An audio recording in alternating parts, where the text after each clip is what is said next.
Apakah turutan kiamat yang paling relevan? Saya banyak dengar ceramah tentang hari kiamat. Setiap penceramah jawapannya berbeza. Boleh terangkan sedikit? Maksudnya turutan kiamat berdasarkan hadis dan dalil yang sahih. Okey. Dia sebenarnya bila bercakap berkenaan dengan turutan kiamat ni, dia banyak riwayat.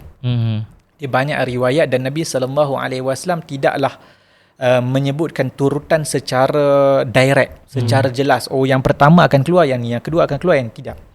Cuma biasanya metod untuk para sarjana ni dia memilih satu susunan biasanya adalah melalui kita kata apa, indikator-indikator yang disebut dalam setiap tanda-tanda tu.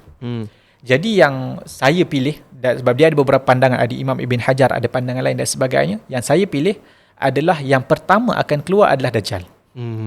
Dan Imam Mahdi dia di antara itulah, maksudnya sebelum ataupun semasa ataupun selepas sedikit daripada Dajjal. Tapi yang pertama, tanda kiamat yang pertama adalah Dajjal. Dajjal akan keluar terlebih dahulu. Yang kedua akan keluarnya adalah ataupun akan turunnya adalah Nabi Isa AS. Sebab disebut dalam hadis Nabi Isa akan membunuh Dajjal. Okey, itu yang kedua. Kemudian mengikut kronologi juga, seterusnya adalah Ya'juj dan Ma'juj. Ya'juj dan Ma'juj. So bila Ya'juj dan Ma'juj disebutkan Nabi Isa masih lagi ada. So dia selepas daripada Nabi Isa AS. Ya'juj dan Ma'juj dia keluar. Ya'juj dan Ma'juj keluar, dia akan mati sendiri. Dia tak akan dibunuh oleh mana-mana figura, mana-mana individu. Yang akan keluar pula selepas daripada Ya'juj dan Ma'juj adalah yang kita sebut sebagai Ad-Dabbah. Dabbah ni satu kita kata satu makhluk Allah yang mana dia akan keluar daripada muka bumi, yang mana dia akan chop orang-orang yang beriman dan orang-orang yang kafir. Dabbah. Kemudian akan ada Ad-Dukhan. Ad-Dukhan ni adalah asap yang akan memenuhi kita kata apa, bumi ini selama tempoh lebih kurang 40 hari juga.